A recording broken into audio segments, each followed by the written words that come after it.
is the best book of 2009 by the Washington Post and many other newspapers throughout the country. And it more recently won the Christopher Award in 2010. The award salutes books that affirm the highest values of the human spirit. Dr. White is also the author, as most of you know, of the Lincoln's Greatest Speech, the second inaugural, published in 2002.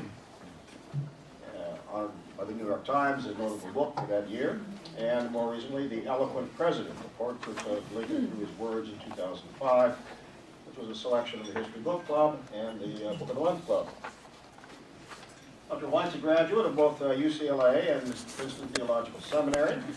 He holds a PhD in religion and history from Princeton University.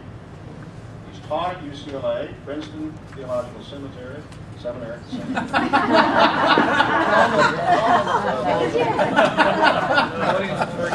Easy for you to say. All right. Whitworth University, Colorado College, and San Francisco Theological Seminary. And his current work, he is working on a biography, of Ulysses S. Grant, that will be published by Random House. I'll give you our award recipient for 2011, Dr. Ronald C. White.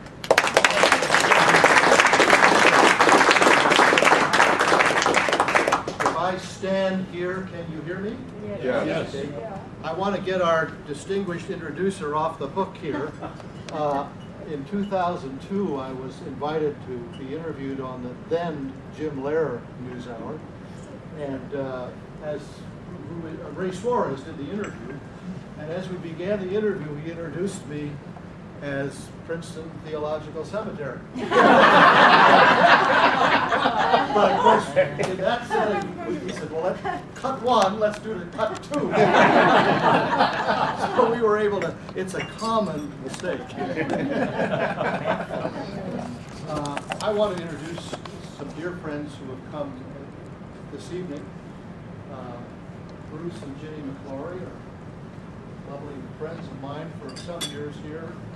Kathy Trarnick and Jen Scott also. Thank you all four for coming. Thank you.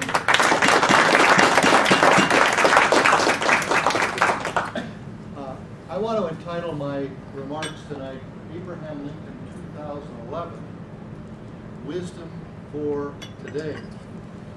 Be careful what you hear at the table. It's like Lincoln hears at the hotel in debate number 4 in Charleston. This man asks him a question and suddenly that becomes the topic of the debate. But I'm going to seize that opportunity and note the recent survey of people. What are the causes of the Civil War? The causes of the Civil War are number 1, states' rights, and number 2, slavery.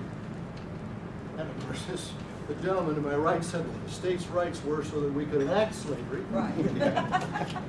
But more disturbing than that was that when you looked at the ages of the people who answered the question, it was younger people who thought it was states' rights, not older people who did not understand the meaning of the Civil War. I take a special delight. I'm preaching to the choir, I think, here tonight. It's like I was in Galena last weekend for my first meeting of the U.S. Grant Association. And you've all had this experience. We were going through various places, including the house that the citizens of Galena gave to U.S. Grant after he had been the great general of the Civil War. And so our tour guide begins telling members of the U.S. Grant Association, now U.S. Grant was born in Point Pleasant, Ohio. He grew up and then suddenly said, I think you know this. And I tried to ask a question of one of the tour guides, and I realized that I'd really thrown her off, and she had her spiel. I'm not taking away from many of you probably served at those spiel. She had her spiel, and she didn't want me to throw her off by asking a curveball question. I take a special delight in trying to speak, as it were, to non-Lincoln roundtables. I'm so convinced that students, for example, need to know more of Lincoln. Every year I accept an invitation from the Gilder Lehrman Institute. This summer I will be doing an institute at the University of Kentucky in Lexington for 5th, 8th, and 11th grade teachers on Lincoln and the Civil War.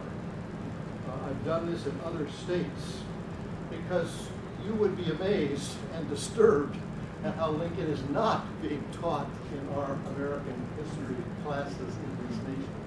Gilder Lehrman, of course, is committed to the fact that history is not being taught and that we need to teach more history. So I'm really delighted to be with you today. I like to say to people that, and you would appreciate this, that when I say Abraham Lincoln Wisdom for Today, I want to speak as an historian, I want to speak as a biographer, but I really want to speak about why he still does speak to us today. I don't know that there's any Thomas Jefferson groups in D.C. or a George Washington group of D.C. or a Franklin Delano Roosevelt group of D.C. or a Theodore Roosevelt. It's not to say that those persons aren't important. They're all important. But I believe that somehow Lincoln's words still speak to us today and will speak in 2061 and 2111. So that even though we want to understand him in his historical context, his words in a distinctive way speak today. When the people of New York struggled to discover how could they remember 9/11 at the first anniversary, they looked around for a poet or a politician who could give voice to their deepest feelings. In the end, they said the Gettysburg Address together. That was the best word they could speak at that time. So I've given you a handout tonight. If you will take it from your table, what I'd like to do is open up just a few windows on Lincoln. There's so many windows that we could open, and the bicentennial, in a wonderful way, opened these. When I wrote my biography, I discovered that I had to give much more space to topics that I hadn't originally conceived. I don't write where I have this massive outline in advance. I can't do it that way. I kind of discover as I move along. So, for example, I wanted to take advantage of the great strides we made in learning about Lincoln the lawyer.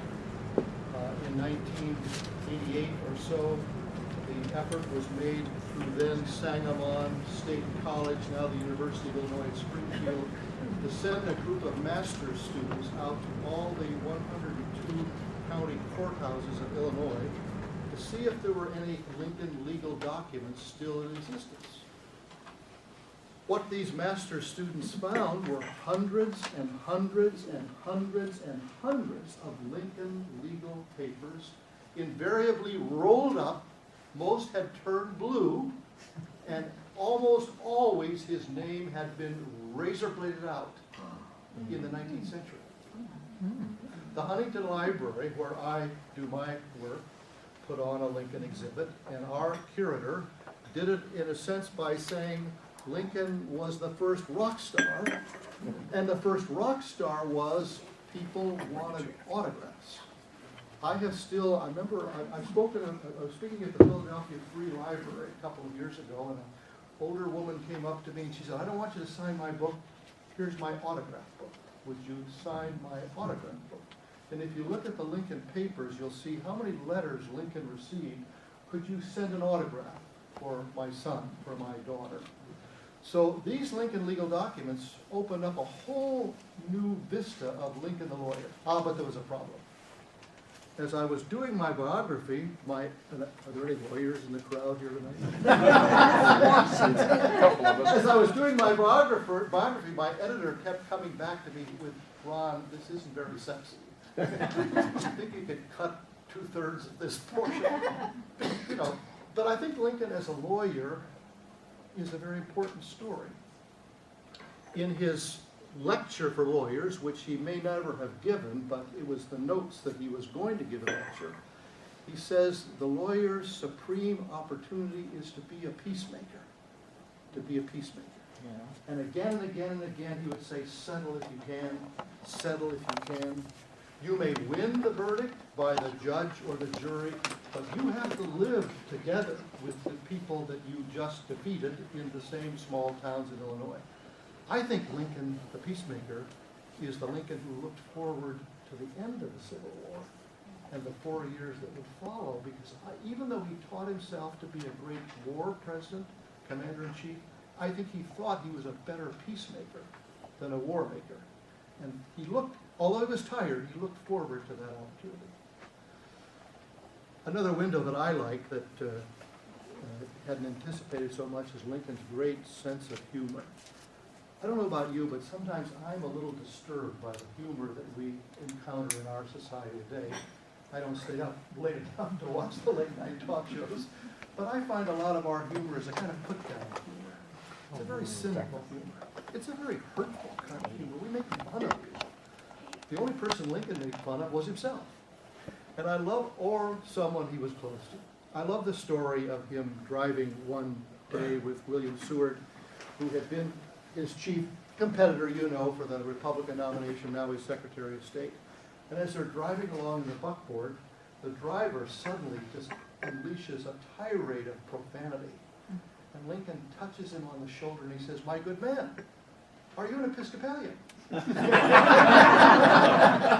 there any Episcopalians? And the fellow's kind of startled, you know, and he said, "Well, no," he said, I think I'm a Methodist.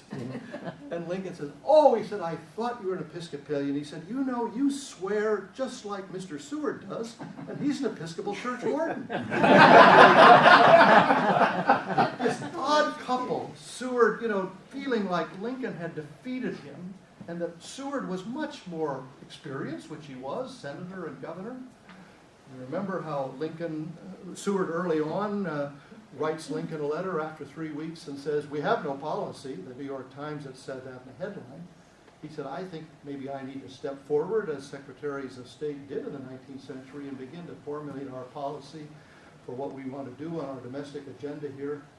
Lincoln writes a letter on April Fool's the next day, whether he gave it to Seward or spoke it in person, and says, in effect, "If it's all right with you, I am the president, and I think I will move, I'll take care of the policy." 3 weeks later, Seward writes a letter to his wife, and he simply says to her, "Lincoln is the best of all of us. Lincoln is the best of all of us." But what I imagine is Lincoln, often in the evening, would walk out of the White House, across the way to Seward's home on Lafayette Square. Talk about an odd couple. When you walked into Seward's home, the home was stocked with liquor. Lincoln was a teetotaler. Seward smoked 25 cigars a day. Lincoln didn't smoke. Seward swore a blue streak. Lincoln did not. And yet they found themselves with this great kind of mutual admiration society, and when there was the effort to push Seward out of the cabinet, Lincoln was the chief defender and advocate. What does this tell us about Abraham Lincoln? Let's look at a few windows here on the handout very quickly, and then we'll have time for your comments and questions. Lincoln's a politician, and my new friend Sean Malentz of Princeton University, who's at the Huntington for the year, wrote a rather withering review of some of the 2009 Lincoln books. I don't think I got torched quite as badly as some of the others, by which he argues Lincoln was a shrewd politician, and all of our idealization of him should never minimize the fact that he is a shrewd politician. But what kind of politician? Lincoln moves to New Salem. He decides, his friends counsel him to decide to run for political office. The first selection is from his first announcement of his candidacy. It was 800 words. That's the way you announced your candidacy.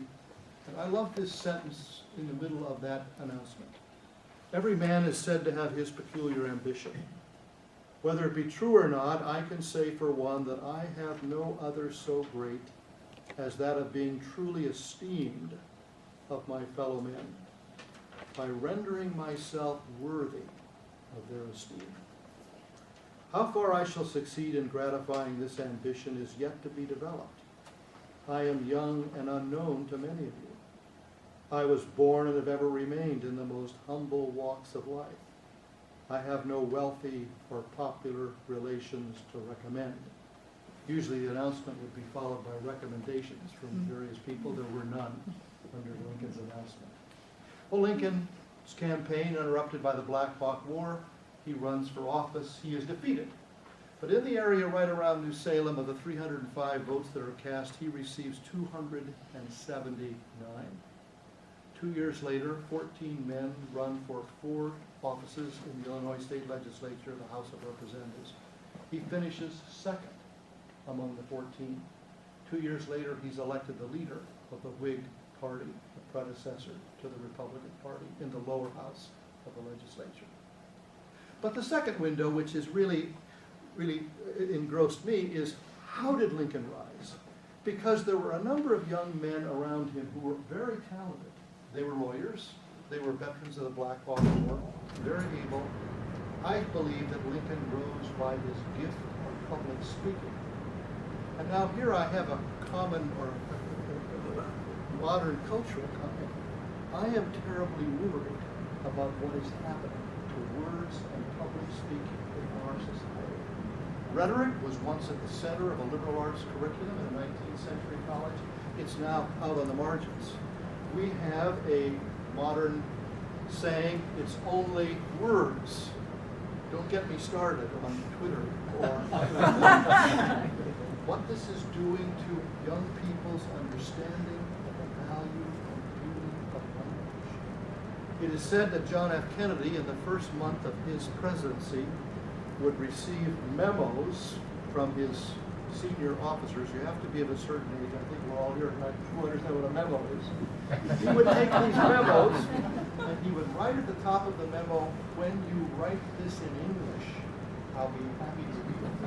And he sent it back to the cabinet officers.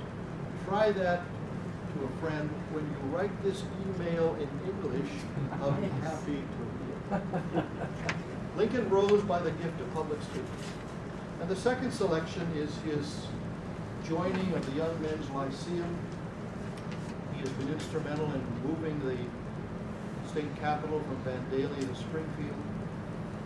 On January 27, 1838, at the Second Presbyterian Church on a cold winter evening, the kind of a Toastmasters Club, so to speak, Lincoln rises to speak. Lincoln is always very conscious of the context in which he is speaking. He listens to the audience. So the theme of the speech is really two things. On the first, it's almost there's a sadness that all the great work had been done by the founding generation. And Lincoln, now a part of the third generation, there isn't really much left to do. He uses the word, all of our task is to transmit the values that they put into us. But then he's deeply disturbed by what he calls mobocracy. There's a rise of violence. He names the violence in various states across the nation. But I think the violence that he was thinking of the most would have happened not far away in Alton, Illinois. Elijah Lovejoy, Presbyterian minister, editor of an anti-slavery newspaper, was killed in the streets of Alton, Illinois. And so Lincoln is very disturbed by what this is saying about this American new nation. So he writes, how then shall we perform it? At what point shall we expect the approach of danger? Shall we expect some transatlantic military giant to step the ocean and crush us at a blow? Never. All the armies of Europe, Asia, and Africa combined, with all the treasure of the earth in their military chest, with a Bonaparte for a commander, could not by force take a drink from the Ohio, or make a track on the Blue Ridge in a trial of 1,000 years. At what point, then, is the approach of danger to be expected? I answer, if it ever reaches, it must spring up amongst us. It cannot come from abroad. If destruction be our author, we must ourselves be its author and finisher. As a nation of free men, we must live through all time or die by suicide. This is a 29-year-old writing these words. Almost eerie, isn't it? Almost looking down the corridors of time to that epochal moment in the Civil War when we almost do die by suicide. Remarkable. Well, we're tempted to think, and we have been told, that Lincoln must be a genius. I talk a lot when I get the chance to students, high school or college, that somehow Lincoln is that person. Oh, we know the story. He wrote the Gettysburg Address, did he not? On the back of a flap of an envelope on the train to Gettysburg. Well, you know it's not true, but I used to ask the question, how many people believe it? And 2/3 of the hands went up. Well, the story is absolutely untrue. was concocted by a sentimental novelist at the beginning of the 20th century. She sold it to Charles Scribner's sons. It sold 500,000 copies. It became required reading in English classes in the United States for 2 decades. It's absolutely untrue. But the point I want to make is that Lincoln, although gifted, limited by his 1 year of public education, became what we all need to be. He became a rewriter, editor. Now, I've done this 2 months ago, so I don't think I'll do it much now. Some of you were there on March 5 at the Willard Hotel where I was asked to speak on Lincoln's first inaugural address. And if you'll turn the page, you will remember, or you will discover for the first time, that when Lincoln came to Washington, unusual in his practice, he showed his speech to William Seward, knowing Seward was a great speaker. And he asked Seward if he'd be willing to make any comments to it. He had shown it to 3 friends in Illinois, only one of whom made any substantial comment. Well, Seward, through his son Frederick, gave Lincoln a letter 6 pages long in which Seward suggested 49 suggestions on how Lincoln could improve his first inaugural address. And when Lincoln got to page 5, he must have had quite an expression on his face when Seward told him, as for your last paragraph, forget it. Here I've written 2 new last paragraphs. You may choose which one you would like to use. So the last paragraph, and I put it in the column on the left, is really Seward's words. But to me, almost more impressive is the way that Lincoln can take somebody else's words and ideas and transform them into his own. Briefly, let's just kind of remember what this is all about. So that Seward begins, I close. And Lincoln, I'm suggesting, does something quite unusual. Usually one would want to cut an adjective or an adverb, but you can't cut a 2-word sentence. So let's say out loud what Lincoln surely said out loud before he did his editing, because he always spoke out loud when he was writing. Let's say that first sentence out loud. I am loath to close. Let's say it one more time, and very slowly. I am loath to close. What is Lincoln doing? He's extending the meaning. I really am loath to close, but he's also using what we would say in literary terms, he's using assonance, words of the same sound. I am loath to close. So here we have a remarkable example of Lincoln taking somebody else's words and making them, to me, some of the most memorable words in American culture. As the audience was walking away from Gettysburg that day, a woman came up to William Seward and she said to him, well, that was a very fine speech by the president. She said, I know that you have helped Lincoln before. Lincoln also gave Seward his July 4th speech for the special session of Congress in 1861, and Seward made 22 suggestions. So she said to Seward, she said, I think you must have helped him with his speech. This is now 1863, and Seward turned to her and said, Madam, only Abraham Lincoln could have written this address. Seward had become #1 fan in Lincoln's cabinet. Well, 2 more windows.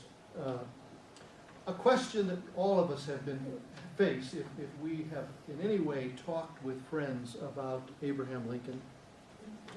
It is the charge of recent years that Lincoln was a racist, or that Lincoln's views on slavery, the Emancipation Proclamation, was simply a political document, that he didn't really have any feelings about slaves or African Americans.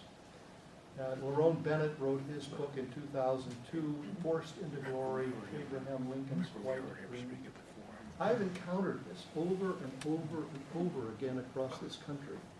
One day I was itinerating through 3 junior high schools in Bloomington, Illinois. And the principal said, I want you to meet this one teacher. You'll be in her class, but I think she's a great teacher. So when the class was over, she said, I got to talk to you. I'm really struggling. She said, we're team teaching this class. And I'm teaching the children that Lincoln is a great American, and my co-teacher is teaching the children that he's nothing but a racist. And so this is a real issue. And I lift up this selection because it, to me, speaks to the issue, did Lincoln care? Or was he simply doing something that certainly had military strategic value? I think this is one of the great speeches of Lincoln's life that has been not fully understood. I want to open the window on this one, get some fresh air on it. It's called in the Lincoln documents, his letter to James Conkling. Lincoln was invited to come to a great Union rally, the largest of the war, in Springfield at the end of the summer of 1863. In June of 1863, there had been a peace rally in Springfield to end the war and return the nation as it was with slavery in place. Wouldn't Lincoln come to speak on September 3, 1863? He wanted to come. There's a correspondence that goes back and forth. You can sense how much he wants to come, but he finally decides he cannot take the time to travel all the way to Springfield and back again. So he sends his speech to his best friend in Springfield, lawyer James Conkling, and he asks him to read it. Now, there were 50,000 to 75,000 people at the rally. How was he heard? There were 7 speaking stands. Conkling read the letter speech 7 times. After sending the speech, the next day Lincoln sends a telegram to Conkling, which I think is very, very telling. It has only 4 words. Please read it slowly. In another career, Lincoln would have been an actor. He really understood how one is to speak. He took that second inaugural, which is always printed in 4 paragraphs, he cut it up, scissored and pasted it, made it 8 paragraphs and underlined all the key words and put slashes where he was to pause. He understood how one is to speak. So Lincoln sends the letter. And I think it's a remarkable letter. And towards the end, these are the words that he says, as it were, in the speech. Peace does not appear so distant as it did. I hope it will come soon and come to stay, and so come as to be worth the keeping in all future time. It will then have been proved that among free men there can be no successful appeal from the ballot to the bullet, and that they who take such appeal are sure to lose their case and pay the cost. You hear the alliteration in those sentences. But then this is what surprised that crowd, because he started out knowing these people were from Central Illinois. He said, I know that many of you are opposed to me, and many of you are opposed to the Emancipation Proclamation. Lincoln says, and then there will be some black men who can remember that with silent tongue and clenched teeth and steady eye and well-poised bayonet, they have helped mankind onto this great consummation. The Emancipation Proclamation included a clause that blacks could serve in the military. But the presumption was they would only serve in the back, that they wouldn't have the courage or the ability to fight. And Grant and others persuaded Lincoln that they could fight. And now Lincoln is deciding he is going to say publicly, he knows this will be printed in every newspaper, I am going to commend these black soldiers. If this isn't feeling, if this isn't caring, I don't know what it is. Lerone Bennett, of course, doesn't want to talk about this address in his slander of Abraham Lincoln. But Lincoln could have stopped there. But he decides not to stop there. My goodness, he goes on to say, while I fear there will be some white ones, many of them standing right in front of him, unable to forget that with malignant heart and deceitful speech they strove to gain. The abolitionists couldn't believe that this was Abraham Lincoln. Abraham Lincoln received a letter from a prominent businessman in Boston who wrote to him and said, this was a remarkable speech. I hope you will look for another opportunity soon to say more about your vision for the nation. The invitation came to speak at Gettysburg. Everybody assumed he would turn it down. He turned down all invitations to speak outside of Washington. He could not take the time. The cabinet never expected him to accept. I believe he accepted the invitation to Gettysburg because the letters that came into him allowed him to see that he had a voice that he was not using fully, and so he travels to Gettysburg. One more window. The windows that I've opened up this evening are pretty well known to most of us. We could have added a window on Lincoln as Commander-in-Chief. We could have added other windows.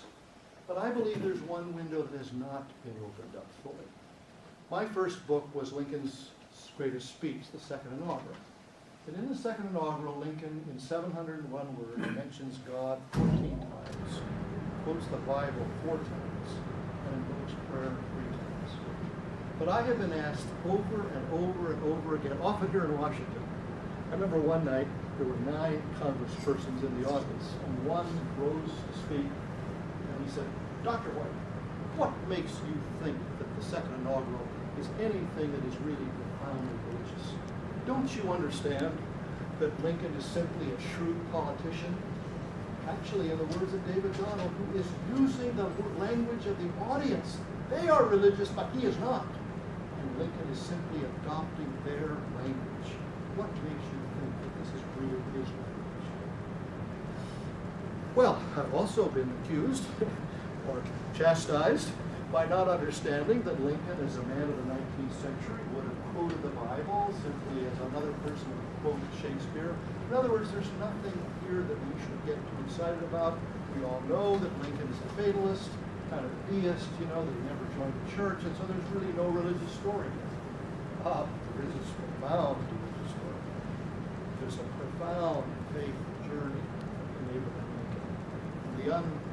The person missing in all the other stories is the minister at the New York Avenue Presbyterian Church, Phineas Daniel Burton, who I think had a profound impact on Lincoln. But how can we say that?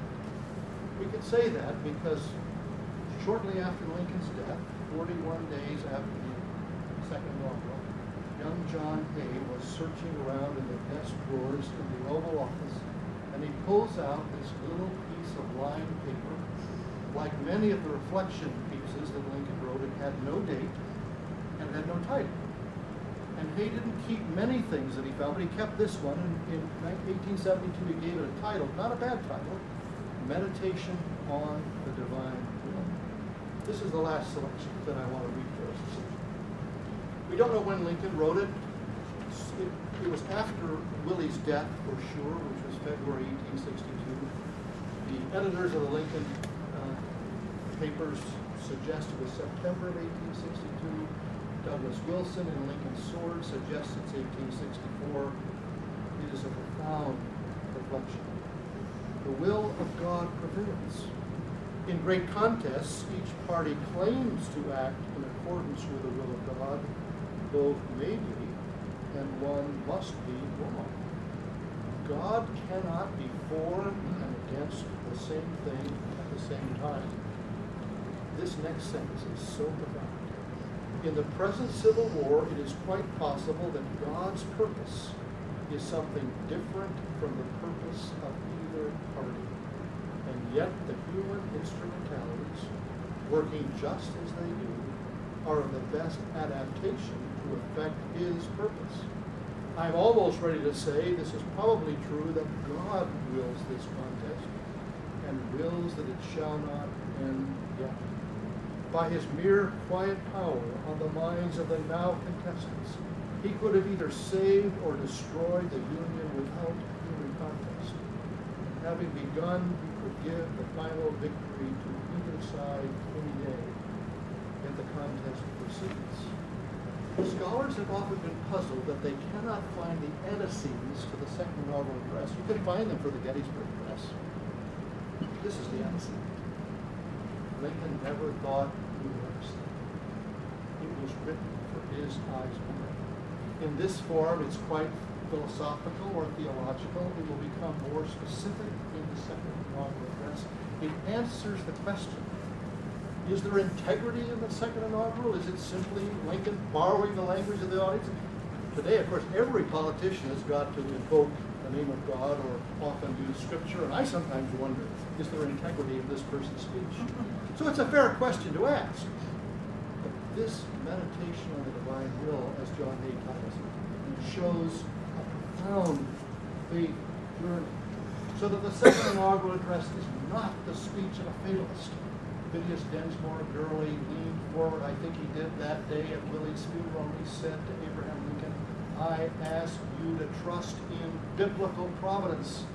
That's the teaching of old school Presbyterians that Lincoln had begun to hear in the old school church in Springfield, that he heard much more at New York Avenue, that now he says out loud publicly. So much so that one of the newspapers said, this is the tale of an old servant. Another said, he's crossed the line between church and state. Where have we heard that before? One of the more profound commentators said, this is Lincoln's Sermon on the Mount. That was what I wanted to title my book to be, and my New York publisher said, no, we won't do that. There's a lot of windows to open. And so, I think we have a wonderful opportunity to not simply say, yes, he's our greatest president, not simply to say he is the person at the Lincoln Memorial, the second most visited place in Washington, but he still speaks to us in 2011. His wisdom, not that he can answer the specific questions that Congress or president wants to ask about Afghanistan or global warming. No, he can give us a spirit by which we approach each other with respect and civility, a humility by which he is willing to lift up others, an unbelievable ability not to use his own name. And he disappears at the second inaugural of the Gettysburg Address. He doesn't use the personal pronoun. He offers us a way that we can be moving forward in politics and our mission. We always need to hear Abraham Lincoln's wisdom. Thank you.